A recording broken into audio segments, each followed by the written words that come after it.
Welcome to the Hockey Podcast. I am Luke Lipinski. And I'm Doug Cannon. On this week's episode, we try to make sense of what the Islanders are doing, and then we just rip our own hair out because that's more productive. Yeah, that's not going to happen. We'll also spend some time looking at the current standings as the playoffs approach, and we'll also look at where Luke and I predicted teams would be. No, we're not doing that. All that and more. Let's drop the puck on episode 32. Okay, Doug, here we go. Segment 1 before we get into trade deadline talk. Number 32. There is only one 32. Really? Because I disagree with that. Okay, my 32, Dale Hunter. Oh, Claude Lemieux. No, Dale Hunter. Claude Lemieux. Let me tell you why Dale Hunter. Okay, because otherwise we're just going to sit here and say names back and forth. I have Claude on my list. You said there's only one. But there is only one. Okay. I mean, I have runner-ups, but there is only one. It's Dale Hunter. By definition, okay. You have more than Here one. we go.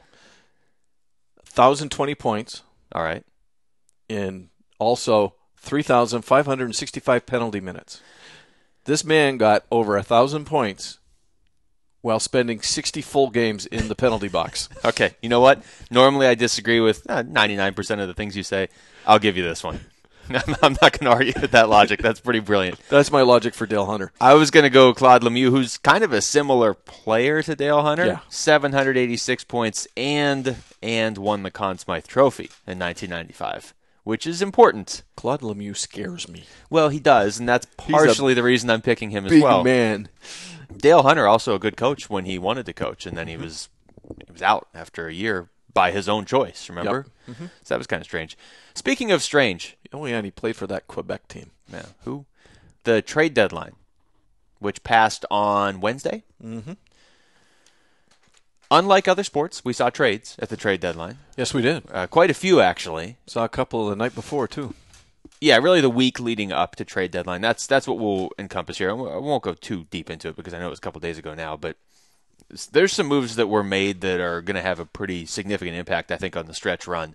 You want to start with the moves that you really liked or the moves you don't make any sort of sense out of? Well, you know, before we started, we kind of said, we don't want to go too deep into it. We don't spend a lot of time on it.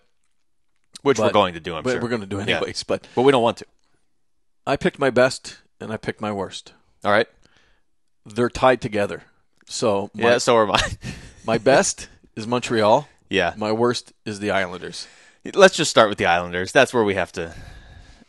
Who's your best? Then we'll go into details. Well, Montreal is because they were handed a 40-goal scorer for nothing. But I tried to go away from that because I know I'm going to talk about the Islanders and not understanding a single thing they do. So I'll go with St. Louis because adding Ryan Miller. Yeah, that's a good pick, yep. They are potentially the Cup favorites at this point, and it's because of that move. Well, and they're also sitting in first. Yeah, that helps too. You know, in the Central. So that doesn't hurt them second in the conference. Just beat Colorado, who was actually coming up on Chicago for second in the Central. The Blackhawks could have been third place in their own division. You know, and St. Louis is only sitting a point behind Anaheim. Yeah, and Anaheim's kind of evening out a little bit right now. I don't know what Anaheim was doing getting rid of Dustin Penner. Yeah, let's start in the West. Okay. Let's just do it this way. Okay, so what was your worst? We were the same, Montreal Islanders? Oh, yeah, no, we'll get to the Islanders. Don't worry. Was that your worst? Okay. Not just the worst this year, maybe the worst ever. Okay. It's just awful. So let's start in the Western Conference. And my point here being there's a lot of teams in contention. Realistically, there are still I'm going to say Nashville's probably out. Mm-hmm. So there's still 12 teams in the running for a playoff spot, right? Am I doing the math right here? Yeah. Well, let's not dwell on it too 11. much. So what picks in the trade deadline interest you in the West? There's 11 teams in the running, and really, to me, only 4 made moves to get better this year. So L.A. added Gaborik, which is nice. I don't know necessarily what to expect from him at this point. Minnesota added Matt Molson. The Coyotes added Martin Erat, and he's not a rental, so they'll keep him. And St. Louis, the biggest addition of anybody in the West, added Ryan Miller. Okay, and all credit to Matt Molson. I don't think that he's a rental player either because I really think that once Minnesota sees how this kid can play, they'll keep him. Glad you brought this up because there's a lot of talk that Thomas Vanek is basically already going to Minnesota at the end of the year. Wow, I haven't heard that. Oh, that's like the thing. And when they asked him about it, I forget what station I was watching, but they asked him about it, and he really didn't deny it. So the thought is when he signs his next deal, he's signing in Minnesota, which raises 2 questions for me. One, why Minnesota specifically for him? He's not from Minnesota. Or does he just want to play with Matt Molson again? Well, two, does that mean Matt Molson's only going to be there for 19 games? And then do we get to see Thomas Vanek replace Matt Molson somewhere again, just like he did with the Islanders? And then three, if you're Minnesota and you know you're going to sign Thomas Vanek, why didn't you just trade for him right now instead of Molson? Probably because Montreal beat him to the punch, I guess. Well, and I still say that, Montreal made out like a bandit getting a 40-goal scorer. Carey Price comes back. No, they're dangerous. They're very dangerous. And it leads to it opens up a lot of questions, but I wonder if Vancouver really screwed a lot of teams over inadvertently, and maybe themselves in the process, because Molson was traded to Minnesota before Vanek got dealt. So maybe Minnesota was looking around saying, we can't afford Vanek. We'll just sign him in the offseason. We'll take Molson now, and then all of a sudden Vanek goes basically for nothing. Because there was a ton of talk, and I guess we're switching over to the East now, that Pittsburgh was going to get Kessler. If they didn't, Philadelphia or Anaheim or maybe even Boston was in the running for Kessler. And then all of a sudden it comes out that Vancouver's doesn't really want to trade Kessler this year. And at that point, Molson's already gone. There's like 2 minutes left. Vanek goes to Montreal. And so I think all these teams, like Anaheim's another team, they trade Dustin Penner, they don't replace him. So I'm wondering if maybe they thought they were going to get one other guy and then missed out on all the others. Pittsburgh thought they were going to get Kessler and missed out on Vanek. Yeah, the funny thing, going back to Vancouver and the whole Kessler thing, is that Vancouver always seems to have this cloud of rumors always around this team. And a lot of it was around Luongo. They got rid of that. Last year, trade deadline, it was all Luongo. So they made that move finally, even though they're on the hook for 15% of his salary, which is still buku bucks to be paying out when you don't have the guy performing for you. Yeah. I mean, their cost on his contract, I think I worked it out, was almost $8 million over the term of the contract. That's a pretty good player. That's a couple of good players. Yeah, and they don't have an established goalie right now. Right. So on top of all that, they've got Eddie Lack, who might be decent, but he let in a goal from center ice last night, and he's still kind of evolving. My whole thing is that Vancouver, for whatever reason, and it only seems like the last couple of seasons that people are always, what's Vancouver going to do? What are they going to do? What are they going to do? And their on-ice product has reflected that. So I don't know what their logic was in keeping Kessler, because at a point there I thought, okay, Vancouver's just going to clean house and they're going to start over. Because I don't really think that the personnel on that roster fits Tortorella. So I don't know if Tortorella was trying to put his handprint on the team and say, look, I need this guy gone, I need that guy gone, because this is the way I coach and this is what I kind of need. That stuff is important. Like, you do have to have the players to match your coach. So I kind of thought that the direction, but when Kessler stayed, I went, okay, now I'm confused. Yes, and I mean, I was... And you're a Pittsburgh fan, so you're expecting Kessler to go to your guys. Well, Kessler looked confused. I can tell you that because we were around him when he wasn't traded. Right. And that's the thing for Vancouver. They can't get into a situation that was what they had with Luongo and Corey Schneider, because now they don't have either of those goalies. Right. And they basically they got some players. They got Bo Horvat out of it, but to have both those goalies, a problem that would be good for other teams, was bad for Vancouver, and that could be any number of reasons. It could be media scrutiny or whatever, but they can't have that with Kessler for the next 2 years. And here's the big ironic thing about it. Vancouver's still in the running. But yeah. They're not out. They're struggling. Yeah. They're struggling, but they're not out. Yeah. And so if they turn it around and Kessler's happy to be there and they have him for 2 more years, then maybe it was the right move. But it did have a ripple effect throughout trade deadline day, and it's probably a reason why Montreal was able to just slide right in there and be like, "Yeah, we'll give you a second-round pick for." Yeah, I think St. Louis, by picking up Miller, just shot to the top in the West. So can we transition over to the Islanders now? Because that's really the only reason I'm here to do this podcast. It's to talk about the Islanders? Yeah. Well, I was wondering why you scratched your head when you walked in. That's scratching my head for 4 days trying to look. I'm not an Islanders fan by any means, but explain to me how this team goes to the playoffs last year, looks really good in the first round. They lose to Pittsburgh in 6 games, but I mean, a couple games went to overtime. You could tell they at least they gave Pittsburgh more of a run for their money than a lot of people expected. So regardless, if you're an Islanders fan, you've been waiting all these years. Last year they finally showed some promise. You've got John Tavares, Kyle Oposo looks better. Matt Molson fits perfectly on that line with Tavares. So then you trade Molson away for Vanek, then you trade Vanek away for nothing. And so at the end of the year, this is how the trade breaks down.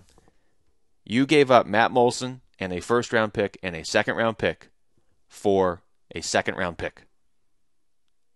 Assuming Montreal makes the playoffs. If Montreal somehow doesn't make the playoffs, you don't even get that second-round pick. So now you got a goose egg. Yeah, this was all voluntary. But I think the demise of the Islanders, because they came out strong when they had those key players from the season before on the roster doing what they did the season before. And then all of a sudden you and I wake up one day and we see that Matt Molson goes to Buffalo for Thomas Vanek. And we both looked at each other and said, huh? We did a whole podcast on why. Why are you trading for what is essentially probably a rental player, because the Minnesota rumors were already there then. So that's the number one thing. The number two thing was Sochi. Well, yeah, the Islanders had bad luck this year too. Okay, so Sochi.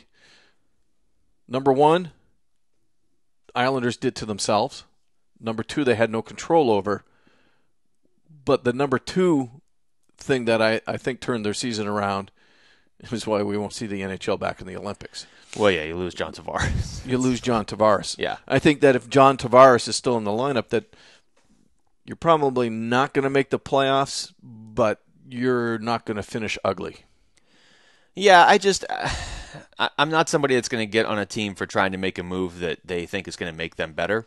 And so if they really thought that trading Matt Molson for Thomas Vanek was a long-term solution, that they thought, hey, we just won't be able to re-sign Matt Molson, which didn't seem true at the time because he was so happy there.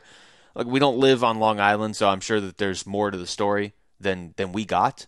But I remember doing the show with you as it happened that day and being very finding it very questionable that they were doing that. Well, here's the thing, too, though, is that you and I kind of watch the NHL pretty closely. I would think that general managers watch it 100 times closer than we watch it. Yeah. Because that's what they get paid to do. And if we're hearing Minnesota rumors when the Molson-Vanek deal is done, then as a general manager, you have to be aware of those peripheral talks and rumors, and you've got to do your due diligence, because what happened when they went to Vanek to extend his contract and to try to sign him? Well, he didn't sign anything. He goes, no, I'm not coming back. Yeah. Now, I don't know. Maybe the Islanders win and he stays. I don't know. No, because, again, those rumors are, I mean, to me, it was just a bad deal. And you're right. It was a bad deal. It got worse. I mean, you know that you're trying to make your team better and you're trying to do the right thing. But if all this speculation is surrounding this player, I don't know if I want him. Even aside from all that, when that happened, I remember having this conversation with you of, I get that you're trying to make your team better. How much better is Thomas Vanek right now than Matt Molson? At the time, he wasn't. I mean, and look, Vanek, this is the weirdest thing. He played 47 games for the Islanders, and he had 44 points, 17 goals, 27 assists. He was great for them, and yet somehow his trade value went down. Yeah, how does that happen? I mean, it happens because everybody was in on Kessler, so there was no bidding war for Vanek like there should have been. And so, again, that's more bad luck for the Islanders. But at the end of the day, I don't know how you tell your fans we traded Matt Molson a 1 and a 2 for a 2 and Sebastian Kohlberg, and we also have to give up a 5 in there, too, to get that 2. Like, it went really badly for the Islanders. And I'll do credit to Thomas Vanek. He's a good player, man. I watched him when he went to Montreal, and he didn't look like he was missing anything. He's done his part this year. I mean, he's scoring goals. That's why you have him on the team. But at the time, I just thought the risk was so much for so little. Even if you think Vanek is a better player than Matt Molson, it has to be Matt Molson on the Islanders with John Tavares that you're trading away. You have to factor that in. How much better is he? And to Matt Molson's credit, he was good in Buffalo. And right. Now he's in Minnesota. What a weird year it's been for both those guys. Well, I think Montreal helped themselves. You know, I know they're sitting pretty in third right now, but I think they really helped themselves heading into the playoffs. Yeah. And then in the West, of course, it's clearly St. Louis. And the other thought I had before we wrap up the trade deadline stuff is a lot of the top teams, so your Penguins, your Bruins, your Ducks, your Blackhawks, and then the Blues. I would say that those are probably the established 5 top teams right now, correct? I agree with that. None of them really did anything outside of St. Louis to add a big piece. So I don't know if that was by design or not. In Chicago added David Rundblad, but it's not a huge piece for them right now. I mean, Anaheim, I still think they were trying to add another forward, but they actually lost Dustin Penner, which was kind of weird. The Bruins are so loaded anyway; it doesn't matter. Well, I think too, though. You mentioned the top teams. I think that a lot of times it goes to the old adage: if it ain't broke, don't fix it. Yeah, and that's what we saw this year. I think so. And we'll see if the Penguins needed Kessler or not. But that team's just too deep. Is it? Yeah, I really do. You're playing without Pascal Dupuis and Chris Letang. What's the timeline? What's the timeline on those two right now? Dupuis out for the year.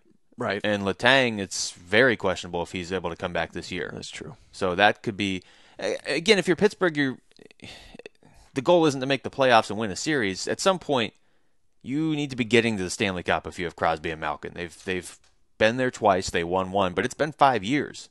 So now you have to hope that group that's basically the same group as last year can do better than they did last year. They did add Marcel Gottsch and Lee Stempniak.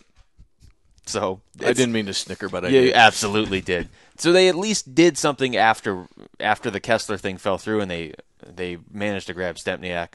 Okay, here's a off-the-wall observation, though. Depending on where Lee Stempniak plays, that could be a sleeper pickup. Yeah, he had 19 goals, and that was not playing with Crosby. So if he plays on that top line or wherever. If he plays on one of the 2 top lines or even the third line, if he gets into a groove, and we've seen Lee Stempniak play and get into a groove, he could be a sleeper pickup for that team. I told you this on trade deadline day.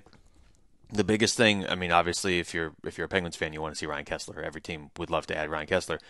The biggest thing is I wouldn't have minded trading for Tim Thomas or somebody like that, just in case Fleury goes sideways in the playoffs again.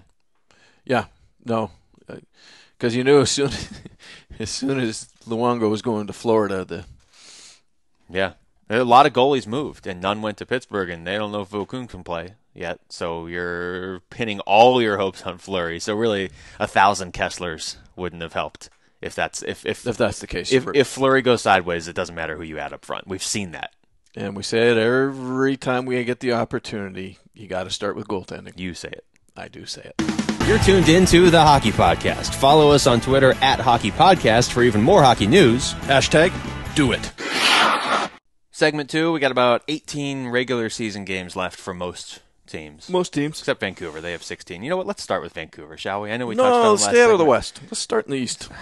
Fine. Where do you want to go in the East? Well, I want to go back to the beginning of the season. Why are we really doing this now? Yes, we are. Shouldn't we just do this once at the end of the season? Or if we're going to do it... Come on, we didn't do a mid-season update, but we can do something now. We're doing it right now, and I never want to hear of these predictions again. Okay, I'll make it soft on you, and we'll just do the top 3 teams in each division. That's not going to help me in one division. So, in the East, in the Atlantic, my top 3 were Ottawa, Boston, Montreal, in that order. Okay. I don't even remember who I picked, but I'm sure. You had Detroit 1, Boston 2, Ottawa 3. So we were in agreement with Boston and Ottawa. Ottawa's kind of struggling. Ottawa just got Alex Hemsky at 4 assists on Saturday in one game. I think Ottawa will be back. They'll put a push. Why am I always standing up for Ottawa? I don't know. They always let me down. Because you like their coach. I have no idea. I don't even know that I like or dislike him. But it was funny that you picked Detroit to be number 1. Yeah, well, okay. Let me defend my Detroit pick. Zetterberg's out for the year, and at the beginning of the season, nobody told me he was going to be out for the year. I did. Pavel Datsyuk, you did not. Datsuk's been in and out of the lineup all season. If a team he's has out been again, hit isn't by, he? yeah, With he's a out knee? for 3 weeks. Yeah. He's out with a knee because the problem is you need 2 knees, and he only has the one knee. Right. So, and maybe Detroit misses the playoffs. I mean, it is legitimately I've already possible. predicted that. Yeah, but whatever. You did. Even when you made that prediction, those guys weren't hurt. Right. Okay, so in the Metro, I picked, in order, Pittsburgh, Philadelphia, Washington. All right. You picked Pittsburgh, Rangers, Philadelphia. So I have the top 3 right. You have the top three. Wrong order, but you have the right three. Wrong order by 1 point with 18 games left. The Rangers will pass Philadelphia. It'll be Pittsburgh, Rangers, Philadelphia. The interesting thing I find about that division is Philadelphia. Yeah, they started so terribly. I mean, it's amazing how that team really has flown under the radar and turned things around. They're another team I'm kind of surprised didn't really make a deal. I mean, they started the season horribly. They switched coaches. Now they're a playoff team probably in the Eastern Conference, and I don't know, are we at a point where everybody in the East is just kind of conceding that Boston and Pittsburgh are the two teams, maybe Montreal? No, I think the thing with Philadelphia is, and we said it at the start of the season, is this is a really talented team. Yeah, so why not add a guy? And we couldn't figure out why they weren't winning. They made a coaching change, and things have started to come together. Their star players are starting to do what they're supposed to do, and it goes back to the adage. If it ain't broke, don't fix it. Yeah, but it's not. Who are you going to add to that team?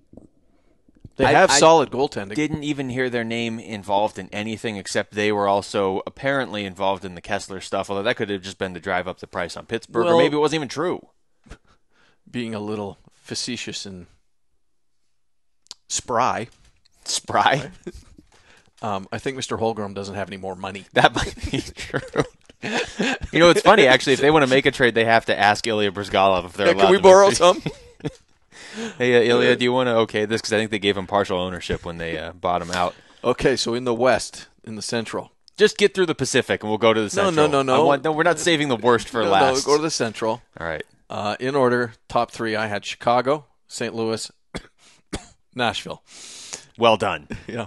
You had Chicago, St. Louis, Nashville. Well, I feel good about my picks. So we both, I don't know what we were thinking when we picked Nashville, but Nashville is still a good team. I'm sorry. Hold on. I'm going to defend the Central picks, and I'm going to have to because the Pacific is so bad. Chicago, St. Louis are the top two teams, so we're fine with that. Mm-hmm. We both said, particularly me, Colorado is a team to watch this season. Now, Correct.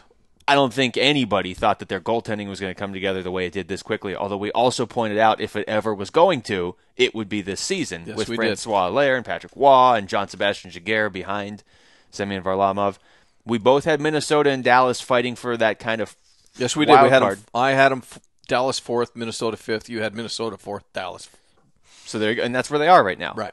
We both had Winnipeg near the bottom of the division. They've been better, but they're right there at the bottom of the division. And they would be in last if Nashville had Pekka Rinne all year. Rinne's played like 10 games. Yeah, that hurt Nashville a lot. Just a little bit. Yeah. Well, I'll tell you what, we're going to take your best player at the most important position, and he's just not going to play this season. Yeah.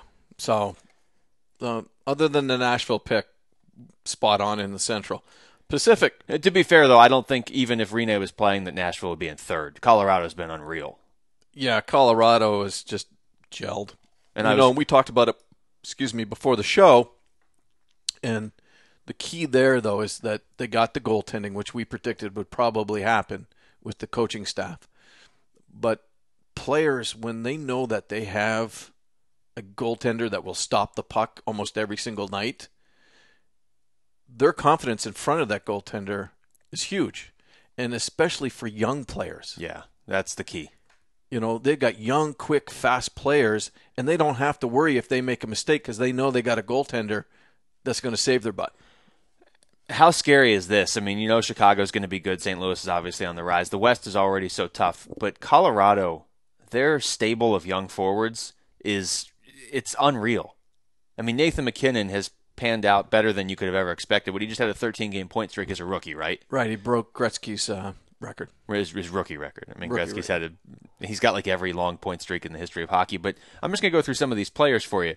You've got Nathan MacKinnon signed. He's making $925,000 a year for the next 3 years. Nice to have him. Gabriel Landeskog you have signed through 2021. Nice to have him there. Matt Duchene signed through 2019. He's a beast. He's a beast. It's clear now that his sophomore slump was really just that. I'm a big Duchene fan. And he's that guy who's done all the nutrition stuff and the workouts after that. That sophomore slump may have helped his career immeasurably. Right. And, you also have P.A. Parento, who, when he's healthy, is scoring goals, and Paul Stastny, and Ryan O'Reilly.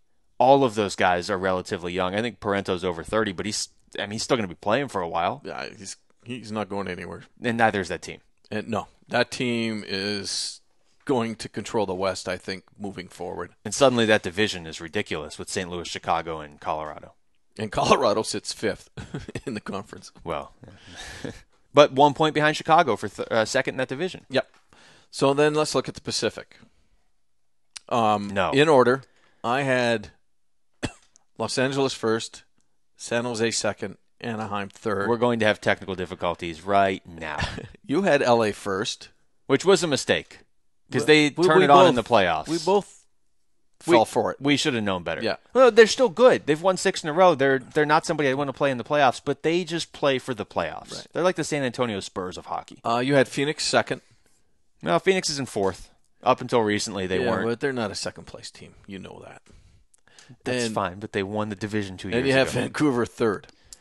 Yeah, well, Oh, and you threw Anaheim in sixth. I thought we were just doing the top 3. I just had to throw Yeah, that thanks. in. Thanks for that, buddy. I'm going to start writing down the things you say. Let me defend my Anaheim pick. All the other ones I'm going to cop to. The only reason these are written down is because it's a reference for the end of the season. That's all. No, this was it. We're never bringing these up Oh, again. no. Let me defend the Anaheim Because they pick. could all change. No, it couldn't. Anaheim is amazing. And what's frustrating to me about that pick is I said that last season when nobody was saying that. And the only reason I had them low this season is because, yes, I thought Vancouver wasn't going to suck. Right. I expected Phoenix, if they weren't second, to be third. But the problem is that I tried to shove Edmonton up there. And by trying to shove Edmonton up there, if you go back to the tape, which I'm going to have to find now, I even said when I picked Anaheim in 6th, Anaheim's not going to finish in 6th, but I have to put somebody down here so I can move Edmonton way up. Which, in retrospect, might be the dumbest thing anybody's ever said. Really, it is. Edmonton is going to have the first pick in the draft again. You have to be proud of me. I had a filter go up there. That's why there was a pause. No, you just couldn't. You had so many things you wanted to say at once. Right. Nothing was. But the coming filter out. stopped me. No, it was like 10 people trying to walk through a door at once. Nobody got through. So, conference-wise, you have Pittsburgh, Boston, Montreal, Toronto in 4th. Here's the one that shocks me right now. Is Tampa Bay is sitting in 5th. Yeah, we didn't even talk about the Martin St. Louis Ryan Callahan trade, which is probably the biggest trade in the last, I don't even know how many years. That was huge. 2 captains traded for each other, which hasn't happened since like the early 90s, Right. if but ever. With Marty leaving, it gave Stamkos the C in Tampa. Yeah, Stamkos is back. Tampa Bay has hung around, and you have to give them credit. I mean, that's a team that right now is 5th in the East, but they did it without their best player, and their other best player didn't even want to be there. Well, I know that there's a lot of heat on Steve Yzerman for not picking St. Louis for Team Canada. I disagreed with him not picking him for Team Canada. But I think in listening to St. Louis, listening to Yzerman, there were some dynamics in that organization that a lot of people weren't privy to. And I think, and I'm just making a huge assumption here, that now that you've got that black cloud out of that room, I think Tampa Bay will probably make a push. It'll be interesting to see. That's one team that could go. They could either go way up because they have Stamkos back, or they could go way down because they did lose the Art Ross Trophy winner from last Here's season. what I see. I see Tampa Bay hanging tough. I don't see them dropping, and I can see them making a push to the playoffs, but not going deep in the playoffs. Yeah, and the Eastern Conference playoffs are going to be interesting because if it ended right now, making sure I have the math right, but Pittsburgh, Boston, Montreal, Toronto, Tampa Bay, Philadelphia, the Rangers, and Detroit. Detroit is the last team right now, but they're tied with Columbus. And Washington's only a point behind. And New Jersey's only a point behind Washington. Right. That's another impressive story. And Ottawa, they're not out of it, but at some point, don't they have to string some wins together? Yeah, isn't it funny that we picked Ottawa in the top 3, both of us? I picked them higher than you, but still, I don't understand what happened there. That's a team that won a playoff series last year, ended up playing Pittsburgh in the second round, and it just wasn't a good matchup at all. But regardless, you had the coach of the year coming back, and you had Erik Karlsson coming back from injury last year. You had strong goaltending coming back. Add Bobby Ryan. You added Bobby Ryan. I don't understand what's going on with Ottawa. I really don't. So, and then in the West right now, we're sitting with heading into the playoffs. You've got, and this is another thing that jumps out at me. You got Anaheim 93 points, St. Louis 92 points, San Jose 89, Chicago 88, Colorado 87. Then it drops off into the 70s with LA, Minnesota, Dallas, Phoenix, Vancouver. And Winnipeg. You still have to keep Winnipeg in the race, Yeah, too. they're sniffing. They're sniffing. And they've got enough time if they can string some wins together like they did when Maurice took over. They're definitely not out of it. But you look at the East, the top team has as many points as the West fourth-place team. Yeah, and there's 2 teams in the East over the 80-point mark. That's it, Pitt and Boston. There's 5 in the West over the 80-point mark. Right. So it's just... So it's going to be interesting to see who the 2 final teams are when it comes Stanley Cup time. But it's different, though. There's very different dynamics. I mean, the West is just going to be brutal when the playoffs roll around. Look, San Jose is doing their annual, hey, let's pick up all our wins in the regular season while we can, and then not win in the playoffs, apparently. At least that's what they've done in the past. They're 4 points out of first in the whole conference, and nobody's even talking about them. But the West, the playoff picture, it's just going to be such a violent playoffs over in the West. But the East is going to be compelling, too, because everybody's kind of even after Pittsburgh, Boston, and I would put Montreal not on their level, but if you were doing tiers, it would be like Pittsburgh, Boston, then Montreal, and then everybody else. Mm-hmm. Yeah, I agree with that. It's going to be fun, though.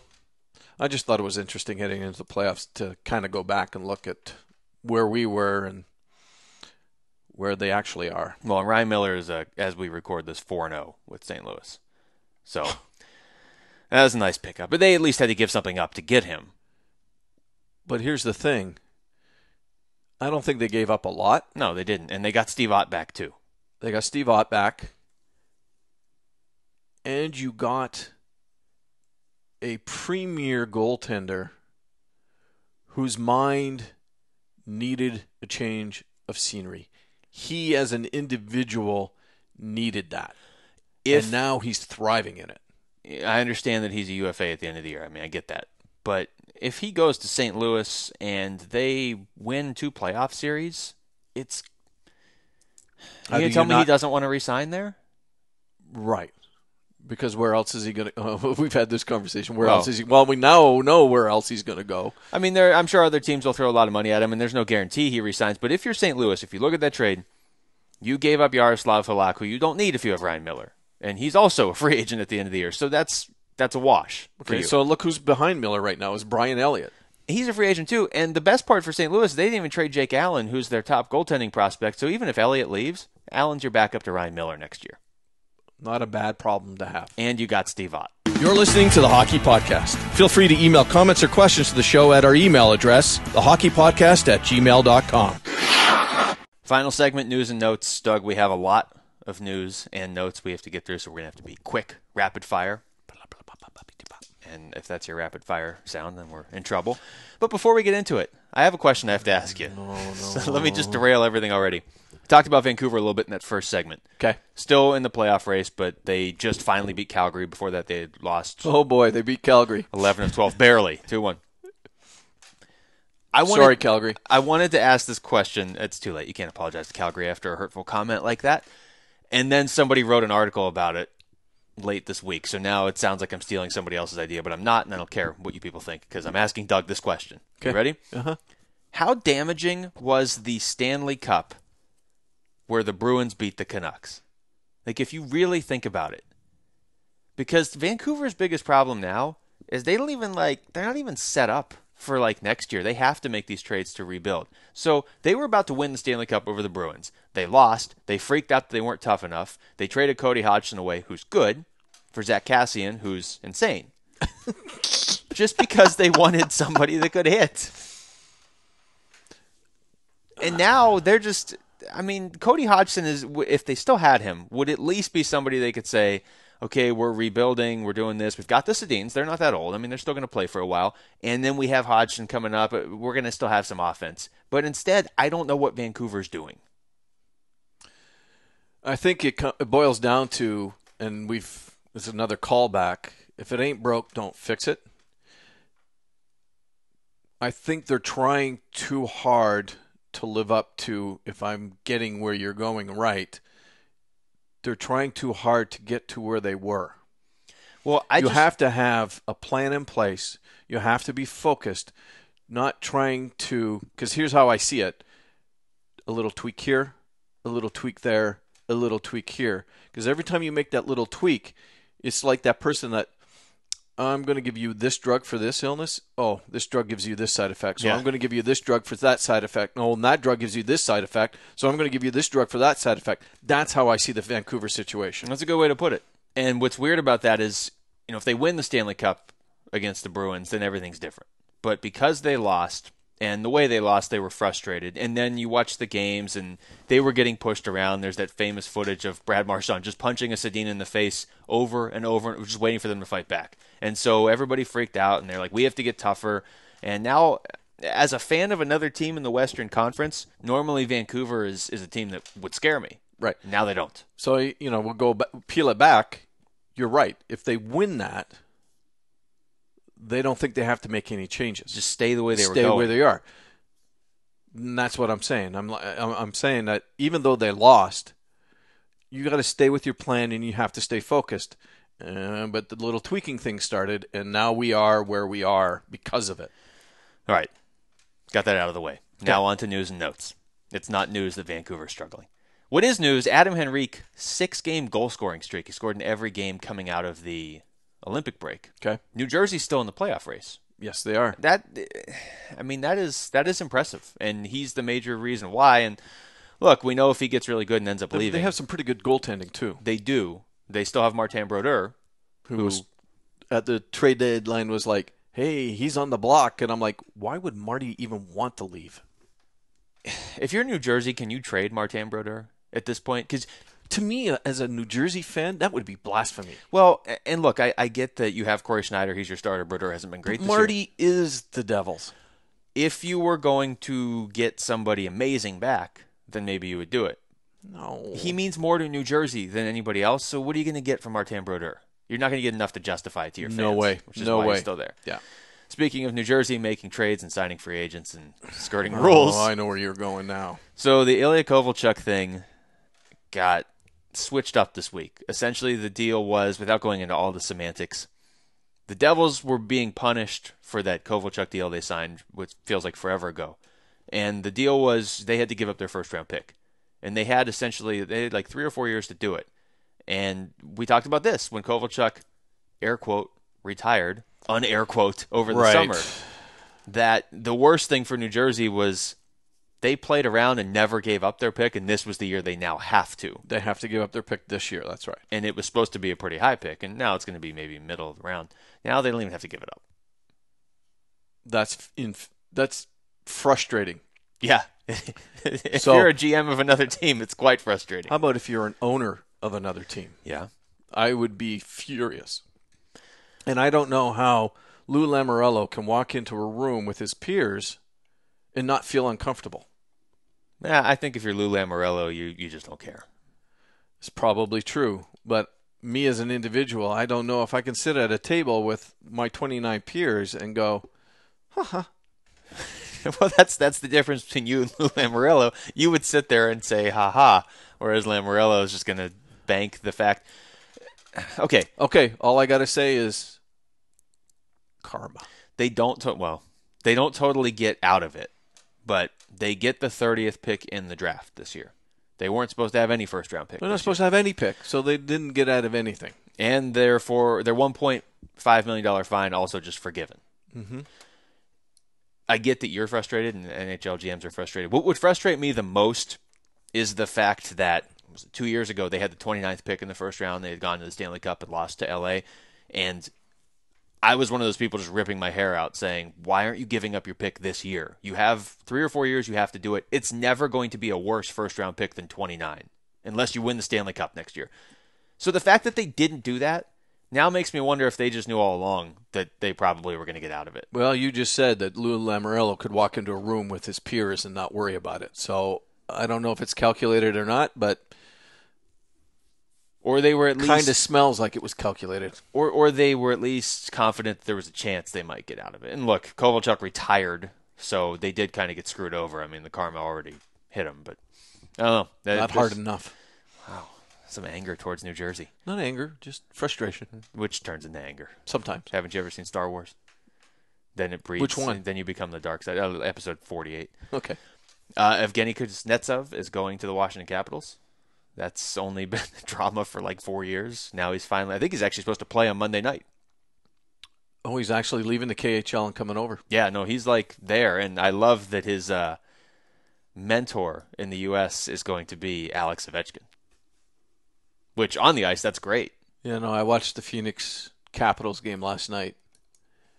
Capitals won that game, but the most beautiful point of that evening was watching Ovechkin go to the bench, frustrated after every shift.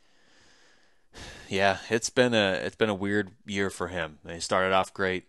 The Olympics were frustrating. Came out of the break great, and he's been a little up and down. I'm not taking since then. anything away from Alex. He's an awesome player, and he's still tearing it up. Well, he's got 44 goals. But it's funny to watch him, and I think it's funny to watch him just because he's so passionate and he wants just to win all the time. To watch that frustration. I even watched him lean in and listen to what the in-between bench reporter was saying before he sat down on the bench. And I'm like, wow. Is he going to win a Stanley Cup? Not this year, obviously, but just Not this year. he's too good to not win the Stanley Cup. I think either Washington really seriously needs to make a few changes just to add to the team. I think third and fourth line could add some juice. Yeah. And they got Yaroslav Halak. We didn't even mention that. Right. They have a goalie now. Or he's going to have to move. You think it's going to be tough to move Brodeur out of New Jersey? Try moving Ovechkin out of Washington. Gretzky left Edmonton. Yeah, I guess that's pretty much the conversation stopper when you talk about an NHL trade. Anything can happen. Look, they do add Evgeny Kuznetsov, who for the last 2-3 years has kind of been considered the best prospect outside of North America. And the best player not in the NHL was the term used to describe him a lot. So that could be something. And it got me thinking. It's actually kind of weird. You look around the league, Ovechkin's great. Malkin's great. Datsuk's great. I don't have the exact percentages. I really thought there would be a lot more Russian players in the NHL at this point. There's not as many as you would think. There's a decent amount. And I think the reason that you're seeing that is because the contracts in the KHL are pretty lucrative. Yeah. I mean, those guys can stay home and make some pretty good coin, whereas in the past, to make the coin, they had to come to North America. And there's always that risk when you draft a guy. I mean, Washington drafted Kuznetsov a couple years ago, and they haven't had him. Right. Because the KHL came along and said, look, you're playing for us. Well, because he can make good coin. Well, and you see it in the drafts, though, now. Like, Dallas got Nichushkin, I think at pick 10 this year. He may very well should have been a top 3 or 4 pick, but because teams were a little wary of it, there's such a risk-reward, not with Nichushkin as a person, but just with the fear of this guy could get a ton of money and not ever play for us. Phoenix Coyotes had Victor Tikhonov. Yeah. He's doing quite well in the KHL.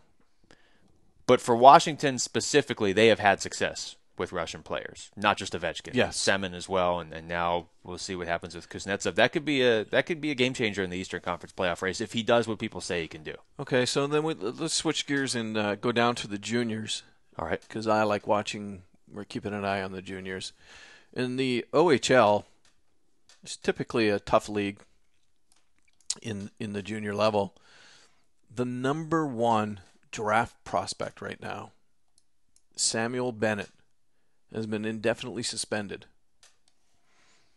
It's not good. I can't remember the last time the ask number. Me why. Well, why, Doug? He was suspended for high sticking. I feel like that's happened in a hockey game before. A double minor, so obviously somebody got cut, right? Yeah. It was 3 days ago. Well, and he's still not allowed to play. How long? How long do you have to review a double minor? At least 3 days, it would appear. I can't remember the last time a top. He's fifth prospect in the OHL with 91 points. He has 36 goals and 55 assists this season. Yeah. And he's the number one draft prospect in the NHL Central Scouting midterm. Yeah, it's him and Sam Reinhart, isn't it? Yeah. So I just I haven't seen the footage, so I have to be careful in what I say. But if it's just a double minor, I mean, obviously somebody got cut unless he two-handed him.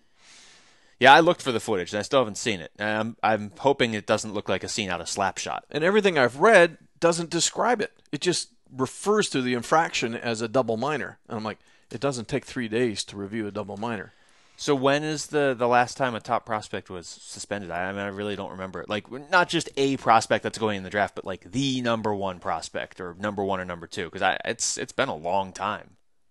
He has a plus 34 rating. Well, the I don't know. I don't know. To be good. I don't know. I just thought it was pretty funny that the OHL is being pretty tough for this infraction, and I can't find any details on why they're being tough or why they're reviewing it. Speaking of having the number one pick in the draft, Buffalo Sabres. This was another topic you wanted to touch on, so don't give me that look. They trade for Rusty Klesla. Yes. And he's not going to play for them. Yeah, the reason I wanted to talk about it was because I read the comments. Don't ever read the comments. I know, don't read the comments. But it's kind of inflamed me because that's why the comments are there. Listen, everybody knows we've been very upfront about the fact that we live in Phoenix, and we've been around Rusty when he was with the Coyotes. Good guy. He's a great guy.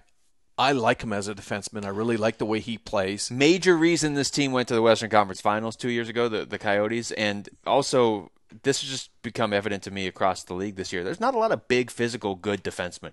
Right. How was Chara not the number one pick when he was drafted? I don't know. Anyway, I really don't. Back to Rusty. So people are like slamming him for his decision. He's had a bumpy season this season with being on waivers and some other things. But what I do know... Basically being concussed in the preseason didn't Being help. concussed by a Sabre.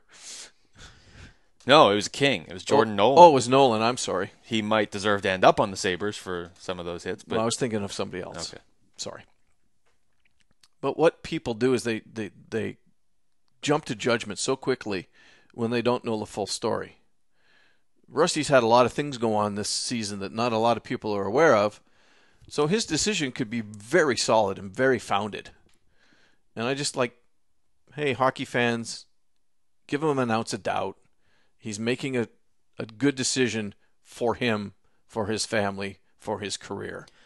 And just because a guy chooses not to play doesn't mean he's soft. It doesn't mean he's, not happy where he got traded to. There's other reasons for a person to make that decision.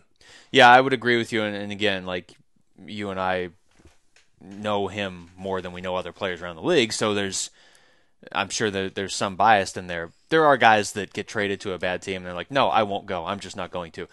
Eric Lindros. That's not the case here so much. But the problem, and where I disagree with you, is you're trying to talk sense to the people that post anonymous comments on the internet. Yeah, that hide behind the internet. I get it. Now, there's plenty of people, there's good conversation that goes on the internet, but the ones that are just angry all the time, why are you trying to talk sense to them? No, I'm not. And why do I have to be here for it? Well, because Rusty Klesla is a solid hockey player, and he's a solid citizen. Yeah, that's a good way to put it. So, Team Canada's goalie. Women's goalie. Yeah. Team Canada's women's goalie is playing. Their men's goalie is still hurt. Yes. Shannon Zabatos. Yes. Signing with the Columbus Cottonmouths of the Southern Professional Hockey League. When was the last time we heard a female goalie play professional hockey? And what was her name? Her name was Manon Rhéaume. Oh, wow. And it was C'est bon, mon ami. C'est bon. Yeah, you could be insulting me. I don't even know. And it was the early 90s. That's all 1992, Okay. actually. She signed a contract with the Tampa Bay Lightning. She played with the IHL Knights, yes, it was the IHL. She played 5 years professional hockey. She played a preseason game with the actual Tampa Bay Lightning. Yes, she did. She was the first female to play in an NHL game. It was an exhibition game, but it was still an NHL game. So that's kind of a cool story to just kind of wrap things up. And Shannon Sabatos practiced with Edmonton, I believe. Yes, she did. She practiced. Who was out? Somebody was out hurt. Well, they made that trade. I mean, everybody They made the trade, and Brizgalov. they needed an extra goalie. That's right. It's amazing how many goalies moved at the trade deadline this year. I can't remember. Yeah, we never even touched on Brizgalov. No. There was a ton. We didn't get to touch. We didn't touch on Tim Thomas going to Dallas barely either. I mean, there's a ton of moves involving goaltenders this year, but it opened up that situation where teams were pulling in like videographers to be backup goalies, and Shannon Zabatos. Well, all I got to say for Shannon is congrats. I hope it leads somewhere for her, and she at least tries it. Because, I mean, Manon, she made something out of it, so why not? And Manon, her son, I want to say, is a goalie, climbing the prospect ranks. The youth ranks. And I have to throw this one at you, too. Cyndi Lauper's son, also. I knew that. Well, you knew it because I just told you. No, I knew she was a hockey mom. I just wanted to get Lauper's a hockey mom. a Cyndi Lauper Does she have a reference. T-shirt that says hockey mom? All bedazzled. And it says hockey moms just want to have fun. Oh, brilliant. Absolute. That was brilliant. I wish that was mine.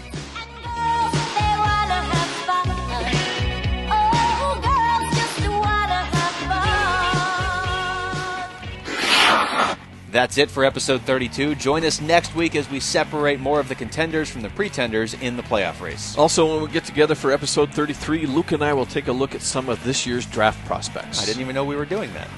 Surprise. Plus, whatever else happens in the next 7 days, thanks for listening to the Hockey Podcast.